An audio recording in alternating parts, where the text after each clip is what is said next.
اللہ تعالیٰ اس سورت کی ابتدا میں یہ بیان فرماتا ہے کہ قرآن ایسی واضح اور محکم آیات پر مشتمل ہے جن میں ہدایت کا پیغام بالکل روشن ہے۔ اللہ نے اسے عربی زبان میں نازل کیا تاکہ لوگ اس کے معنی کو خوب سمجھ سکیں اور اس سے ہدایت حاصل کریں۔ پھر اللہ تعالیٰ فرماتا ہے کہ ہم آپ کو اس قرآن کے ذریعے بہترین واقعات بیان کرتے ہیں، اور اس میں قصہ یوسف علیہ السلام کو بطور خاص پوری حسن و لطافت اور عبرت کے ساتھ بیان کیا گیا ہے۔ اللہ تعالیٰ نے حضرت یوسف علیہ السلام کے خواب کا ذکر کیا کہ انہوں نے اپنے والد حضرت یعقوب علیہ السلام سے کہا کہ میں نے خواب میں 11 ستاروں کو، سورج اور چاند کو دیکھا ہے کہ وہ مجھے سجدہ کر رہے ہیں۔ حضرت یعقوب علیہ السلام نے خواب کی عظمت کو سمجھ لیا اور بیٹے سے فرمایا کہ اپنا خواب اپنے بھائیوں سے بیان نہ کرنا، کیونکہ انہیں حسد پیدا ہوگا اور وہ تمہارے خلاف کوئی سازش کر سکتے ہیں۔ انہوں نے فرمایا کہ اللہ تعالیٰ تمہیں چنے گا، تمہیں علم عطا کرے گا، خوابوں کی تعبیر سکھائے گا اور تم پر اور آل یعقوب پر اپنی نعمت کو مکمل کرے گا، جیسا کہ اس نے تمہارے دادا ابراہیم علیہ السلام اور چچا اسحاق علیہ السلام پر کی تھی۔ پھر قرآن بیان کرتا ہے کہ یوسف کے بھائی حسد میں مبتلا ہوئے اور آپس میں یہ مشورہ کرنے لگے کہ یوسف کو راستے سے ہٹا دیا جائے تاکہ والد کی توجہ صرف ہم پر رہے۔ کچھ نے کہا کہ اسے قتل کر دو اور کچھ نے نرم رائے دی کہ اسے کسی اندھے کنویں میں پھینک دو تاکہ کوئی قافلہ گزرے تو اسے اٹھا لے جائے۔ آخر وہی دوسری رائے منظور ہوئی۔ وہ اپنے والد کے پاس گئے اور میٹھی باتوں سے کہا کہ یوسف کو ہمارے ساتھ کل باہر بھیج دیجیے، وہ کھیلے گا، خوش ہوگا اور ہم اس کی پوری حفاظت کریں گے۔ حضرت یعقوب علیہ السلام نے ان کی بات پر اعتماد نہ کیا اور فرمایا کہ مجھے اس کی جدائی کا غم ہوگا اور مجھے ڈر ہے کہ کہیں تمہاری غفلت میں کوئی بھیڑیا اسے نہ کھا جائے۔ مگر وہ ضد کرتے رہے اور آخر کار وہ یوسف علیہ السلام کو ساتھ لے گئے۔ جیسے ہی وہ شہر سے دور نکلے، انہوں نے یوسف کو کنویں میں ڈال دیا، مگر اس سے پہلے اللہ تعالیٰ نے یوسف کے دل میں الہام فرمایا کہ ایک وقت آئے گا کہ تم انہیں ان کی یہ حرکت یاد دلاؤ گے اور وہ تمہیں پہچان بھی نہ سکیں گے۔ ادھر وہ رات کے وقت روتے ہوئے باپ کے پاس آئے اور کہا کہ ہم دوڑ میں لگے ہوئے تھے اور یوسف کو پیچھے چھوڑ گئے اور اتنے میں بھیڑیا آ کر اسے کھا گیا، اور اپنے جھوٹ کے ثبوت کے طور پر انہوں نے یوسف کی قمیض پر جھوٹا خون لگا کر پیش کیا۔ حضرت یعقوب علیہ السلام نے ان کی بات کو قبول نہ کیا اور فرمایا کہ تم نے ایک بات گھڑ لی ہے، مگر میرا رب بہترین مددگار ہے اور میں اسی سے مدد چاہتا ہوں۔ ادھر ایک قافلہ وہاں سے گزرا اور انہوں نے اپنا پانی بھرنے والا شخص کنویں پر بھیجا۔ جب اس نے ڈول ڈالا اور یوسف کو باہر نکالا تو خوشی سے پکار اٹھا کہ دیکھو یہ تو ایک لڑکا ہے۔ انہوں نے اسے اپنا مال سمجھ لیا اور چھپا لیا کہ کہیں کوئی اس کا دعوے دار نہ نکل آئے۔ پھر جب وہ مصر پہنچے تو انہوں نے اسے چند درہموں کے عوض بیچ دیا، حالانکہ اس کی اصل قیمت اس سے کہیں زیادہ تھی، لیکن انہیں یوسف کی قدر کا اندازہ نہ تھا۔ مصر میں جس شخص نے یوسف علیہ السلام کو خریدا وہ نہایت اثر و رسوخ والا تھا۔ قرآن اسے عزیز مصر کہتا ہے۔ اس نے اپنی بیوی سے کہا کہ اس بچے کو عزت و احترام سے رکھو، ممکن ہے یہ ہمیں فائدہ دے یا ہم اسے بیٹا بنا لیں۔ یوں اللہ تعالیٰ نے یوسف علیہ السلام کے لیے اس سرزمین میں ٹھکانہ بنایا اور آگے چل کر ان کو خوابوں کی تعبیر کا علم عطا کر کے ان کے مقام کو بلند کیا۔ اللہ اپنے فیصلوں کو پورا کرنے میں غالب ہے، مگر اکثر لوگ اس حکمت سے ناواقف ہوتے ہیں۔ جب یوسف علیہ السلام جوان ہوئے تو اللہ نے انہیں دانائی اور علم عطا فرمایا، جیسا کہ وہ نیکی کرنے والوں کو اپنی طرف سے خاص انعام دیتا ہے۔ پھر قرآن حضرت یوسف علیہ السلام پر آنے والے ایک بڑے امتحان کا ذکر کرتا ہے۔ عزیز مصر کی بیوی نے یوسف علیہ السلام کو بہکانے کی کوشش کی۔ وہ انہیں اپنی طرف مائل کرنا چاہتی تھی اور گھر کے دروازے بند کر کے انہیں بار بار اپنی خواہش کی دعوت دیتی رہی، مگر یوسف علیہ السلام پاکیزہ سیرت والے تھے اور انہوں نے فوراً اللہ کی پناہ لی اور فرمایا کہ میرا رب یعنی میرا مالک نے مجھے اچھا مقام دیا ہے، میں اس کی نعمت کو ناشکری کے ساتھ گناہ میں نہیں بدل سکتا۔ بے شک ظالم کبھی کامیاب نہیں ہوتے۔ جب وہ اس کے زور زبردستی سے بھاگے تو دونوں دروازے کی طرف لپکے اور اس نے یوسف علیہ السلام کی قمیص پیچھے سے پھاڑ دی۔ عین اس وقت دروازہ کھلا اور اس کا شوہر سامنے آ گیا۔ عورت نے فوراً الزام الٹا، یوسف علیہ السلام پر رکھ دیا اور کہا کہ جو شخص تمہاری بیوی کے ساتھ برائی کا ارادہ کرے اس کی سزا تو قید یا سخت مار کے سوا کچھ نہیں۔ یوسف علیہ السلام نے فوراً کہا کہ حقیقت یہ ہے کہ اسی نے مجھے اپنی طرف کھینچا تھا۔ پھر عورت کے گھر کے ایک فرد نے گواہی دی کہ اگر یوسف علیہ السلام کی قمیض آگے سے پھٹی ہے تو عورت سچی ہے، مگر اگر پیچھے سے پھٹی ہے تو یوسف علیہ السلام سچے ہیں۔ جب دیکھا گیا کہ قمیض پیچھے سے پھٹی ہوئی ہے تو بات کھل گئی کہ غلطی عورت ہی کی ہے۔ عزیز نے اپنی بیوی کو تنبیہ کی کہ تم عورتوں کی چالیں بہت سخت ہوتی ہیں۔ یوسف سے کہا کہ تم اس بات کو بھول جاؤ اور بیوی سے کہا کہ تم اپنی خطا پر توبہ کرو۔ اس واقعے کی خبریں شہر میں عورتوں کے درمیان پھیل گئیں۔ وہ آپس میں کہنے لگیں کہ عزیز کی بیوی تو اپنے ہی غلام پر عاشق ہو گئی ہے۔ عورت نے ان کی باتیں سنی تو انہیں بلوا بھیجا، ان کے سامنے پھل رکھے اور ہاتھ میں کاٹنے کی چھری تھما دی، پھر یوسف کو بلایا۔ جب انہوں نے یوسف کو دیکھا تو ان کی خوبصورتی پر حیران رہ گئیں، یہاں تک کہ لاشعوری طور پر اپنے ہاتھ کاٹ بیٹھیں اور بے ساختہ کہنے لگیں کہ یہ تو کوئی معمولی انسان نہیں بلکہ فرشتہ معلوم ہوتا ہے۔ عورت نے کہا کہ دیکھ لیا تم سب نے، یہ وہی شخص ہے جس کے لیے تم مجھے ملامت کر رہی تھیں۔ میں نے اسے اپنی طرف مائل کرنا چاہا تھا مگر اس نے پاکیزگی کی راہ اختیار کی۔ اگر یہ اب بھی میرے حکم پر نہ چلا تو میں اسے ضرور قید کروا دوں گی اور یہ ذلیل ہوگا۔ یوسف علیہ السلام نے اپنے رب سے دعا کی کہ پروردگار، جس کام کی طرف یہ عورتیں بلا رہی ہیں وہ قید سے زیادہ سخت ہے۔ اگر تو نے مجھے ان کے فریب سے نہ بچایا تو میں ان کی طرف مائل ہونے لگوں گا اور نادانوں میں شامل ہو جاؤں گا۔ اللہ نے ان کی دعا قبول کی اور انہیں ان عورتوں کی چالوں سے بچا لیا۔ مگر شہر کے رئیسوں نے یہ فیصلہ کیا کہ باوجود حقیقت کے ظاہر ہو جانے کے یوسف علیہ السلام کو کچھ عرصہ قید میں رکھا جائے تاکہ معاملہ دب جائے۔ جب یوسف علیہ السلام قید میں داخل ہوئے تو جیل میں 2 نوجوان بھی آئے۔ دونوں نے یوسف علیہ السلام سے اپنے خواب بیان کیے۔ ایک نے کہا کہ میں نے خواب میں دیکھا ہے کہ میں شراب نچوڑ رہا ہوں۔ دوسرے نے کہا کہ میں نے دیکھا ہے کہ میں اپنے سر پر روٹیاں اٹھائے ہوں اور پرندے انہیں کھا رہے ہیں۔ انہوں نے یوسف سے کہا کہ ہمیں اس کی تعبیر بتاؤ، ہم تمہیں نیک آدمی سمجھتے ہیں۔ یوسف علیہ السلام نے فرمایا کہ اس سے پہلے کہ تمہارا کھانا آئے میں تمہیں اس کی تعبیر بھی بتا دوں گا اور اس علم کی حقیقت بھی سمجھا دوں گا جو میرے رب نے مجھے عطا کیا ہے۔ میں ان لوگوں کے دین سے الگ ہوں جو اللہ کے ساتھ دوسروں کو شریک ٹھہراتے ہیں۔ میں اپنے باپ دادا حضرت ابراہیم علیہ السلام، اسحاق علیہ السلام اور یعقوب علیہ السلام کے دین پر ہوں۔ ہمیں یہ زیب نہیں دیتا کہ اللہ کے ساتھ کسی کو شریک بنائیں۔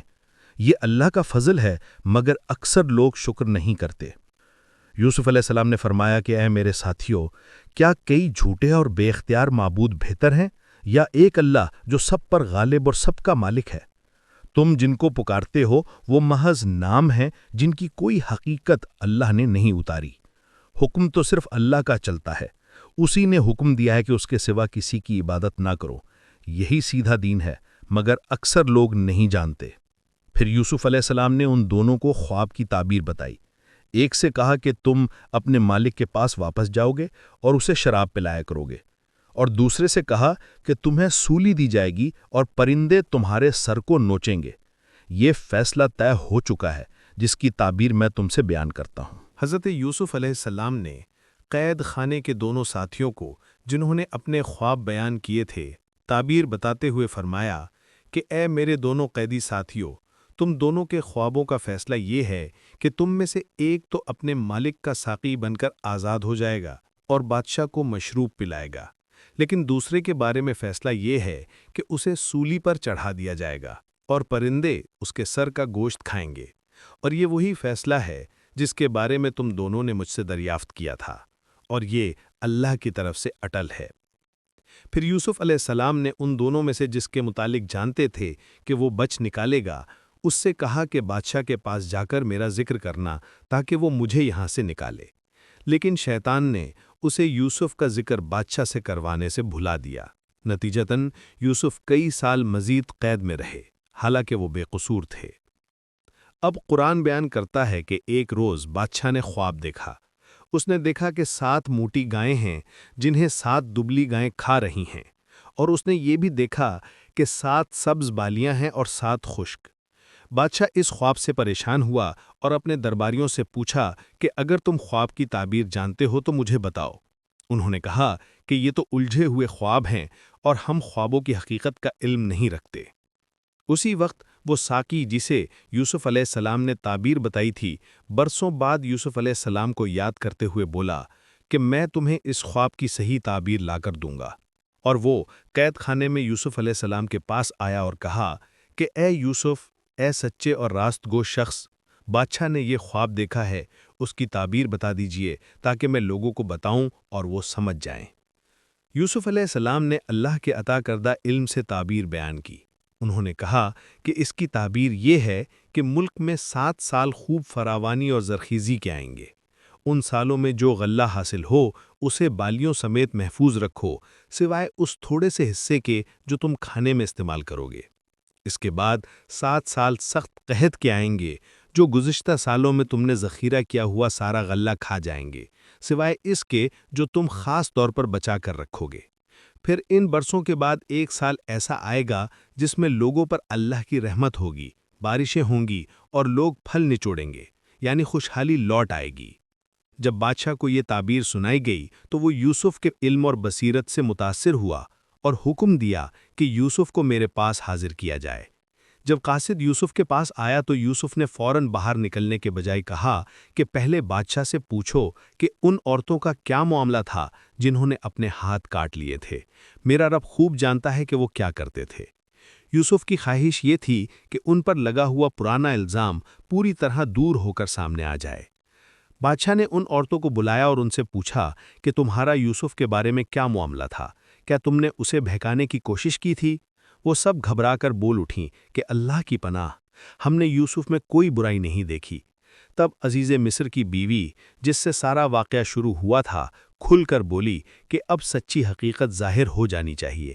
میں نے ہی اسے اپنی طرف مائل کرنا چاہا تھا اور وہ بالکل سچا اور پارسا ہے۔ یوسف نے کہا کہ میں نے یہ سب اس لیے بیان کروایا تاکہ بادشاہ کو معلوم ہو جائے کہ میں نے غیب میں، یعنی اس کی غیر حاضری میں، اس کی امانت میں کوئی خیانت نہیں کی، اور یہ بھی میں سمجھتا ہوں کہ نفس انسان کو برائی کی طرف مائل کرتا رہتا ہے، مگر اللہ جس پر رحم کرے وہی بچتا ہے۔ بے شک میرا رب نہایت بخشنے والا اور مہربان ہے۔ بادشاہ نے یہ سب سن کر یوسف سے کہا کہ انہیں میرے پاس لے آؤ، میں انہیں اپنے قریب رکھوں گا۔ جب یوسف دربار میں حاضر ہوئے تو بادشاہ نے ان کی عظمت اور امانت کا اعتراف کیا اور کہا کہ آج سے تم ہمارے دربار میں معتبر اور باعزت مقام رکھتے ہو۔ یوسف نے بادشاہ سے درخواست کی کہ مجھے ملک کے مالیات یعنی خزانے اور غلہ کے انتظام پر مقرر کیا جائے، کیونکہ میں اس کی اچھی طرح حفاظت اور باقاعدگی سے انتظام کر سکتا ہوں۔ یوں اللہ تعالیٰ نے یوسف علیہ السلام کو زمین میں اقتدار اور مضبوط حیثیت عطا کی، وہ جہاں چاہتے اپنی حکمت کے مطابق کام کرتے۔ اللہ نیکی کرنے والوں کا اجر ضائع نہیں کرتا۔ جو لوگ دنیا اور آخرت کی بھلائی چاہتے ہیں، اللہ ان کے لیے دونوں جہانوں میں بہترین اجر لکھ دیتا ہے۔ جب حضرت یوسف علیہ السلام کو مصر کی زمین میں اقتدار اور غلے کا انتظام دے دیا گیا تو قحط کے سالوں میں گرد و نواح کے لوگ غلہ لینے مصر آنے لگے۔ انہی دنوں یوسف کے بھائی بھی ضرورت کے تحت مصر پہنچے۔ وہ جب دربار میں حاضر ہوئے تو یوسف نے انہیں فوراً پہچان لیا، مگر انہوں نے یوسف کو نہ پہچانا کیونکہ برسوں بیت چکے تھے اور یوسف اب شاہی وقار اور رتبے کے ساتھ سامنے بیٹھے تھے۔ یوسف نے بڑی نرمی سے ان کا حال پوچھا اور انہیں وہ مقدار دی جو ہر آنے والے قافلے کو دی جاتی تھی۔ پھر انہوں نے ان سے کہا کہ اگلی بار تم اپنے چھوٹے بھائی کو بھی ساتھ لانا جو شاید تمہارے ساتھ نہیں آیا۔ اگر تم اسے نہ لائے تو آئندہ تمہارے لیے کوئی حصہ نہ ہوگا، نہ ہی تم میرے قریب آ سکو گے۔ انہوں نے وعدہ کیا کہ ہم اپنے والد کو سمجھائیں گے اور ضرور اسے ساتھ لے آئیں گے۔ یوسف نے اپنے خادموں کو بھی حکم دیا کہ ان بھائیوں کی جو رقوم وہ غلے کے بدلے میں لائے تھے وہ واپس ان کی بوریوں میں ڈال دو، تاکہ جب وہ اپنے گھروں کو پہنچیں تو خوشی محسوس کریں اور دوبارہ ضرور واپس آئیں۔ جب وہ اپنے والد کے پاس پہنچے تو کہنے لگے کہ ہمیں آئندہ غلہ نہیں دیا جائے گا جب تک ہم اپنے بھائی کو ساتھ نہ لے جائیں، لہٰذا اسے ہمارے ساتھ بھیج دیجئے، ہم اس کی پوری حفاظت کریں گے۔ حضرت یعقوب علیہ السلام نے کہا کہ کیا میں اس کے بارے میں تم پر ویسا ہی بھروسہ کروں گا جیسا پہلے یوسف کے بارے میں کیا تھا؟ اللہ ہی بہترین نگہدان ہے اور وہی سب سے بڑھ کر رحم کرنے والا ہے۔ پھر جب انہوں نے اپنی بوریاں کھولیں تو دیکھا کہ جو رقم انہوں نے دی تھی وہ واپس انہی کی بوریوں میں رکھی گئی ہے۔ یہ دیکھ کر وہ کہنے لگے کہ ابا جان، ہمیں اور کیا چاہیے؟ یہ ہماری رقوم بھی لوٹا دی گئی ہیں۔ اس کے علاوہ ہم غلہ بھی لے آئیں گے اور اپنے بھائی کی حفاظت بھی کریں گے اور ایک اونٹ کا بوجھ زائد بھی پائیں گے جو ہمارے لیے فائدہ ہے۔ حضرت یعقوب علیہ السلام نے کہا کہ میں اسے تمہارے ساتھ اس وقت تک نہیں بھیجوں گا جب تک تم اللہ کے نام پر مضبوط قسم نہ کھاؤ کہ تم اسے ضرور واپس لاؤ گے، سوائے اس کے کہ کوئی ناگزیر امر تم سے ٹکرا جائے۔ انہوں نے اللہ کا نام لے کر پکا وعدہ کیا۔ پھر یعقوب نے فرمایا کہ اللہ ہماری اس گفتگو پر نگران ہے۔ یعقوب نے مزید ہدایت کی کہ جب تم مصر میں داخل ہو تو ایک ہی دروازے سے داخل نہ ہونا بلکہ مختلف دروازوں سے داخل ہونا تاکہ تمہیں حسد، نظر بد یا شک کے خطرات سے بچاؤ ہو۔ لیکن انہوں نے ساتھ ہی کہا کہ میں اللہ کی تقدیر کو کسی طرح روک نہیں سکتا، حکم تو اللہ ہی کا چلتا ہے، میں نے تمہیں خیر خواہی کے طور پر نصیحت کی ہے اور معاملہ تو آخرکار اللہ ہی کے اختیار میں ہے۔ جب وہ لوگ یوسف کے پاس دوبارہ آئے تو یوسف نے اپنے بھائی بنیامین کو الگ جگہ بلایا اور نہایت شفقت سے کہا کہ میں ہی تمہارا وہ بھائی ہوں، پس اب ان باتوں پر رنج ماں کرو جو تمہارے بھائیوں نے پہلے کی تھیں۔ پھر جب ان کے سامان کی پیمائش اور غلے کی تقسیم کا موقع آیا تو یوسف نے اپنا شاہی پیمانہ یعنی بادشاہی پیمانہ یا سونے کا کاسہ اپنے بھائی کی بوری میں رکھوا دیا۔ جب وہ قافلہ کوچ کے لیے تیار ہوا تو ایک منادی نے آواز دی کہ بادشاہ کا پیمانہ گم ہو گیا ہے اور جو اسے نکال کر دے گا اسے انعام ملے گا۔ بھائیوں نے کہا کہ ہم تو فساد کرنے والے نہیں ہیں اور نہ ہی چور لوگ ہیں۔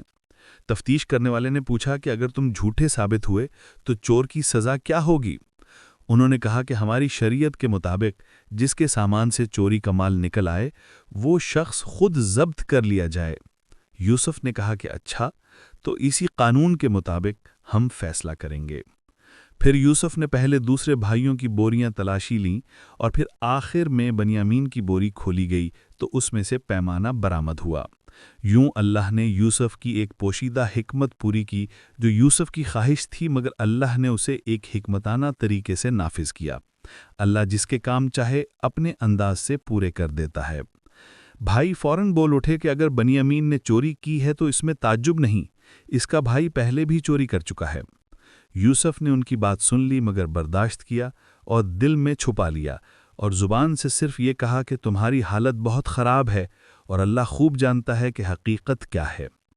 بھائیوں نے درخواست کی کہ اے عزیز مصر، اس کے والد بوڑھے ہیں، آپ اس کی جگہ ہم میں سے کسی کو رکھ لیں، ہم آپ کے خیر خواہ ہیں۔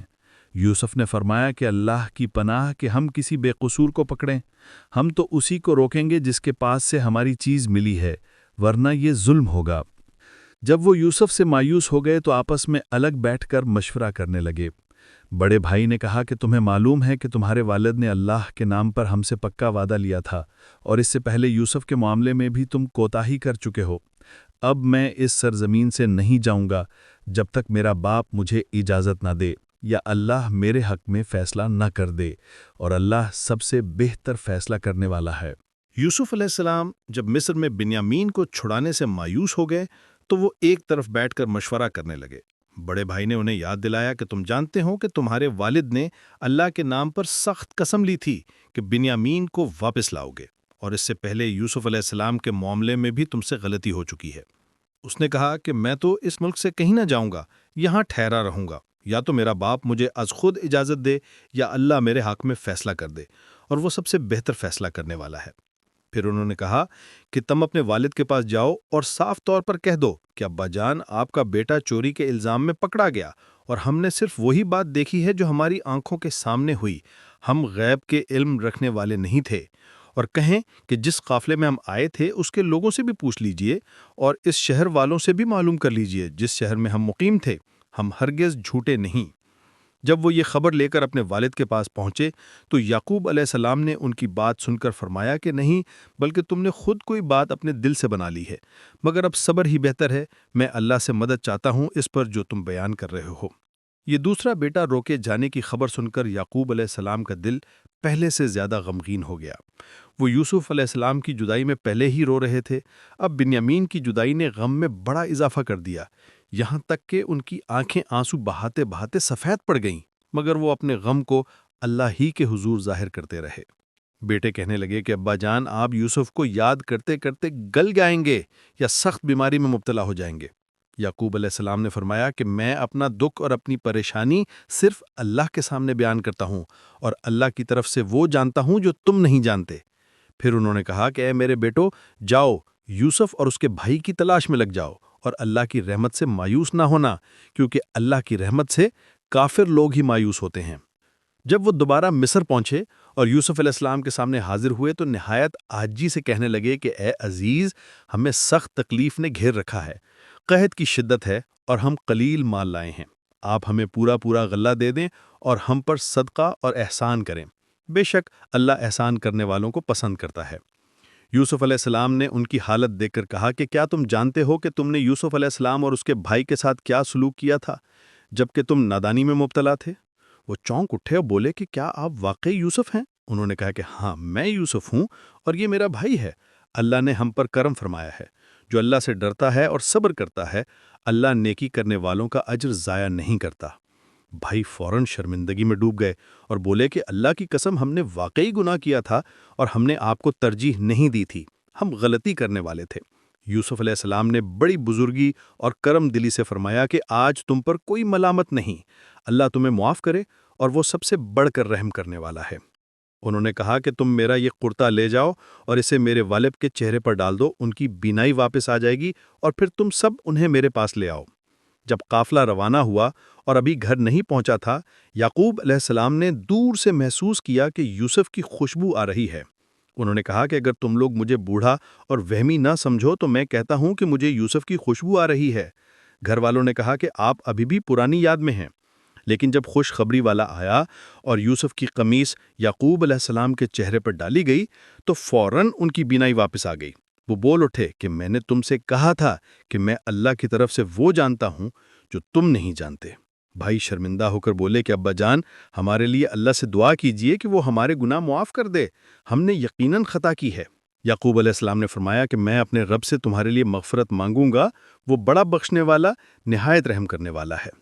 پھر جب وہ سب لوگ مصر پہنچے اور یوسف علیہ السلام کے دربار میں حاضر ہوئے تو یوسف علیہ السلام نے اپنے والدین کو عزت اور احترام کے ساتھ اپنے پاس بٹھایا اور سب کو اپنے ساتھ دربار کے منصب پر لے گئے۔ والدین اور بھائی سب یوسف علیہ السلام کے سامنے سجدے کی حالت میں جھک گئے۔ یوسف علیہ السلام نے اپنے والد سے کہا کہ ابا جان، یہ وہ تعبیر ہے جو میں نے بچپن میں خواب دیکھا تھا، اللہ نے اسے سچ کر دکھا دیا۔ اس نے میرے پر بڑا احسان کیا کہ مجھے قید سے نکالا اور آپ سب کو گاؤں سے لا کر مجھ سے ملا دیا، حالانکہ شیطان نے میرے اور میرے بھائیوں کے درمیان فتنہ ڈالا تھا۔ بے شک میرا رب جسے چاہے نرمی سے سنبھال لیتا ہے، وہ علم والا، حکمت والا ہے۔ جب یوسف علیہ السلام نے اپنے والدین کو مصر میں اپنے پاس بسا لیا اور انہیں تخت پر بٹھا کر عزت دی، تب ان کے سپنے کی پوری تعبیر ظاہر ہو گئی، جس میں انہوں نے دیکھا تھا کہ سورج، چاند اور 11 ستارے ان کے سامنے سجدہ کر رہے ہیں۔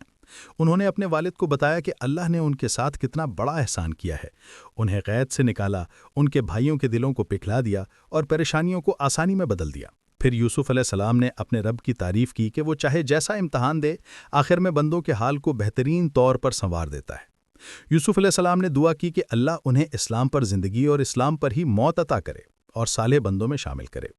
اس کے بعد اللہ تعالیٰ نے نبی محمد صلی اللہ علیہ وسلم کو مخاطب ہو کر فرمایا کہ یہ تمام قصے غیب کی باتیں ہیں جو آپ کو اس سے پہلے معلوم نہ تھی، نہ آپ ان لوگوں کے پاس موجود تھے جب وہ یوسف علیہ السلام کے معاملے میں اپنی چالیں چل رہے تھے، لیکن اللہ جو کچھ چاہتا ہے وہی ہدایت دیتا ہے، اور اکثر لوگ کوشش کرنے کے باوجود ایمان نہیں لاتے۔ اللہ نے بیان کیا کہ آپ صلی اللہ علیہ وسلم کوئی معاوضہ نہیں مانگتے، کوئی فائدہ نہیں چاہتے۔ یہ قرآن تمام جہان والوں کے لیے ایک نصیحت ہے، مگر لوگ اکثر اس پر غور نہیں کرتے۔ عالم ہستی کے کتنے ہی نشان ان کے آس پاس موجود ہیں، لیکن وہ ان سے سبق نہیں لیتے، نہیں اپنے حال کا اندازہ کرتے ہیں۔ آخرت کا یقین نہ ہونے کی وجہ سے ان کے دل زندگی کے دھوکوں میں لگے رہتے ہیں۔ پھر اللہ نے بتایا کہ جب نبی صلی اللہ علیہ وسلم کو جھوٹا قرار دیا جاتا ہے تو یہ کوئی نیا واقعہ نہیں، پچھلی امتیں بھی اپنے رسولوں کو جھٹلاتی رہی ہیں اور اپنا آخر کا خود سامان بناتی رہی ہیں۔ ان میں ایسی مثالیں موجود ہیں جو عقل والوں کے لیے ہدایت کا نور ہیں۔ آخر میں اللہ تعالیٰ نے خلاصتاً فرمایا کہ ان سب قصوں میں عقل مند لوگوں کے لیے گہری عبرت اور روشنی ہے۔ یہ کوئی بناوٹی داستان نہیں، بلکہ ایک ایسی حقیقی کتاب ہدایت ہے جو پچھلے اسباق کو تصدیق کرتی، ہر چیز کا تفصیلی بیان دیتی اور ہدایت اور رحمت بن کر ان لوگوں کے لیے آتی ہے جو یقین سے ایمان لاتے ہیں۔